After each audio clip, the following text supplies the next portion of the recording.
ओम नमः शिवाय। आपके अपने चैनल शिव भक्ति 0.2 में आप सभी लोगों का हार्दिक स्वागत है। आज हम आपके लिए लेकर आए हैं बुढ़वा मंगलवार की कथा। हिंदू धर्म में जेठ महीने का विशेष महत्व है और खास तौर पर हनुमान जी के भक्तों के लिए, क्योंकि इस महीने के हर मंगलवार के दिन बड़ा मंगलवार के तौर पर मनाया जाता है। इसे बुढ़वा मंगलवार भी कहा जाता है। इस दिन बजरंगबली हनुमान जी का पूजा करने से सुख समृद्धि और धन संपत्ति की प्राप्ति होता है। चलिए आपको बताते हैं कि साल 2024 में जेठ महीने में कब है सबसे बड़ा मंगलवार और इस दिन का क्या महत्व है, इसे कौन सा कथा सुना जाता है।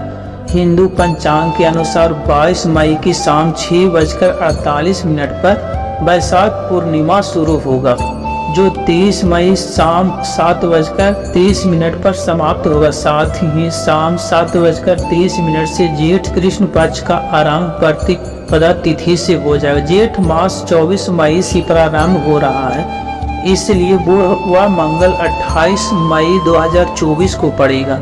और जेठ महीने में पड़ने वाले बुढ़वा मंगल की तिथि इस प्रकार है। 28 मई के अलावा बुढ़वा मंगल जेठ महीने में 4 जून, 11 जून और 18 जून को पड़ेगा। जो लोग भी बजरंगबली का कृपा प्राप्त करना चाहते हैं वह इन मंगलवारों में विशेष रूप से बजरंगबली का पूजा करें, कुछ खास उपाय करें और उपवास रखकर व्रत का कथा जरूर सुने। हिंदू धर्म में बुढ़वा मंगलवार विशेष महत्व है। खास तौर पर उत्तर प्रदेश में इसे बहुत धूमधाम से मनाते हैं। ऐसा मान्यता है कि इस दिन बजरंगबली हनुमान जी पहली बार अपने प्रभु श्री राम जी से मिले थे। इसके साथ उन्होंने इसी महीने में भीम का घमंड भी तोड़ा था। मान्यता है कि इस दिन पूजा करने से भगवान की कृपा से हर प्रकार के दुख दर्द दूर हो जाता है, साथ ही सुख समृद्धि की प्राप्ति होता है। आज का दिन लाल या फिर नारंगी रंग का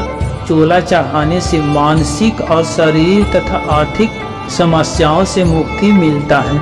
आप मंगलवार के दिन आसपास बजरंगबली हनुमान जी के मंदिर में जाकर चमेली का तेल का दीप जलाकर बजरंगबली को नारंगी रंग का चोला चढ़ाएं।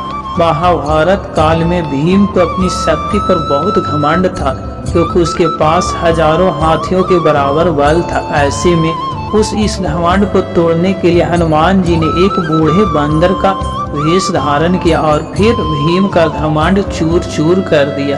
जिस दिन यह घटित हुआ वह बुढ़वा मंगल के नाम से जाना जाता है। पौराणिक मान्यताओं के अनुसार इस दिन हनुमान जी अपने प्रभु श्री राम जी से मिले थे। उस समय उन्होंने एक बूढ़े ऋषि का वेश धारण किया हुआ था।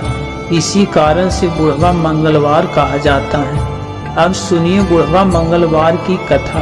पौराणिक कथाओं के अनुसार महाभारत काल में भीम को जब अपने बल और शक्ति का घमंड हो गया था, तब भीम के घमंड को तोड़ने के लिए हनुमान जी ने बूढ़े बानर का रूप धारण कर एक बार भीम कहीं जा रहे थे, तब वृद्ध रूप में हनुमान जी अपनी पूंछ को रास्ते पर फैलाकर लेट गए थे।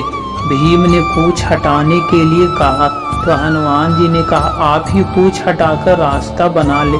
तब शक्तिशाली भीम बहुत प्रयास करने के बाद भी बजरंगबली हनुमान की पूंछ को हिला नहीं पाए। इसके बाद भीम समझ गए कि यह सामान्य बानर नहीं है। तब भीम ने उससे अपने असली रूप में आने का प्रार्थना किया। तब हनुमान जी को देखकर वह आश्चर्यचकित हो गए।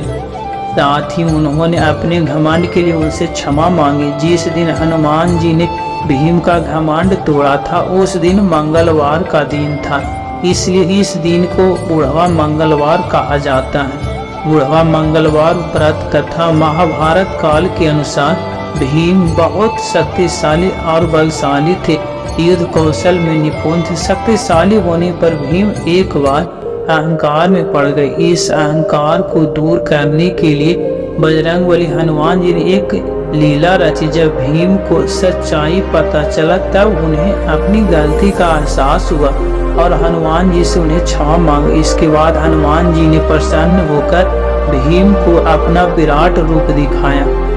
कथा के अनुसार पांडव जब वनवास भोग रहे थे, 5 पांडवों को अज्ञातवास में रहना पड़ा।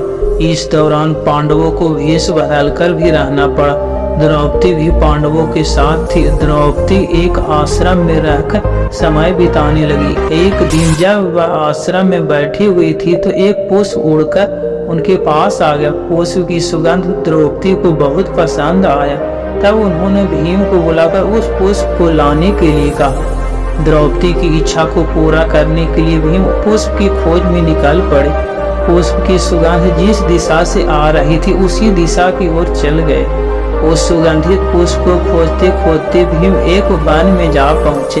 वन में जैसे ही भीम ने प्रवेश किया तो उसकी नजर रास्ते में लेटे एक बानर पर पड़ा। भीम ने उन बूढ़े बानर से आग्रह किया कि वह रास्ते से हट जाएं, लेकिन बानर ने कोई प्रतिक्रिया नहीं किया। भीम ने फिर से बानर से वहां हट जाने को कहा, लेकिन बानर ने कहा कि वह बहुत कमजोर है, हिल डुल नहीं हो सकता, इसलिए लांघ कर निकल जाओ। बानर के इस व्यवहार से भीम को क्रोध आ गया और वह अपनी शक्तियों के बारे में बताने लगे। भीम ने बानर को अपने परिचय दिया कि वह कुंती पुत्र है और पवन उनके पिता है और मैं हनुमान जी का भाई भी हूँ। लेकिन यह सब सुनकर बानर पर कोई प्रभाव नहीं पड़ा। इधर भीम का क्रोध बढ़ने लगा और उन्होंने बानर से कहा और क्रोध न दिलाए, नहीं तो उन्हें परिणाम भुगतना पड़ेगा। तब बूढ़े बानर का रूप धारण बजरंगबली हनुमान जी ने भीम से कहा, अगर उन्हें अत्यधिक जल्दी है तो उनकी पूंछ हटाकर जा सकते हैं। भीम ने क्रोध में आकर उन बानर का पूंछ हटाने का प्रयास किया, लेकिन वह उसे हिला नहीं सके। तब भीम को आभास हुआ कि यह कोई साधारण बानर नहीं है और फिर भीम हाथ जोड़कर उनके सामने खड़े हो गए और बानर से उनका परिचय पूछा। तब उन बानर ने भीम को बताया कि वह कोई और नहीं स्वयं हनुमान जी है। भीम हनुमान जी को सामने देखकर चकित रह गए और हाथ जोड़कर खड़े हो गए। तब हनुमान जी ने भीम को बताया कि आगे विशेष वन में यह रास्ता देवताओं का है और मनुष्यों के लिए सुरक्षित नहीं है, इसलिए उन्हें तुम्हारी रक्षा के लिए आए। भीम को हनुमान के जी ने पुष्प के बारे में बताया कि वहां से वह पुष्प ले जा सकते हैं। पुष्प लेने के बाद हनुमान जी ने भीम से कहा कि अब तुम यहाँ से जा सकते हो। भीम ने हनुमान जी से आज्ञा लेने से पहले अपनी इच्छा भी रखा। भीम ने हनुमान जी को अपना विराट रूप दिखाने का इच्छा प्रकट की। तब भीम के कहने पर हनुमान जी ने विराट रूप धारण किया और उस विराट रूप के दर्शन के बाद हनुमान जी का आशीर्वाद लिया। हनुमान जी ने भीम को गले से लगाया। हनुमान जी के गले लगाने से भीम की शक्ति और बढ़ गया। भीम ने हनुमान जी से आग्रह किया वह कौरवों के साथ होने वाले युद्ध में पांडवों का साथ दे, जिस पर हनुमान जी ने कहा, जिस युग से मैं हूँ वह युग दूसरा था, उसमें मैं श्री राम के लिए युद्ध किए थे। अब यह युद्ध दूसरा है, यहाँ युद्ध मेरा करना सही नहीं होगा, इसलिए मैं युद्ध में सम्मिलित नहीं हो सकता, किंतु युद्ध में पांडवों के रथ के ध्वजा पर मेरा वास होगा। इस प्रकार हनुमान जी महाभारत युद्ध में हमेशा श्री कृष्ण और अर्जुन के रथ के ध्वज पर विराजित थे। अर्जुन और पांडवों को रथ की रक्षा करते रहे। उम्मीद है आपको यह कथा अच्छा लगा होगा। अगर आप चैनल पर नए हैं तो चैनल को सब्सक्राइब करके वीडियो को लाइक करके कमेंट में जय बजरंगबली जरूर लिखिए। मिलते हैं एक और नए कथा में, तब तक के लिए जय बजरंगबली, जय श्री राम।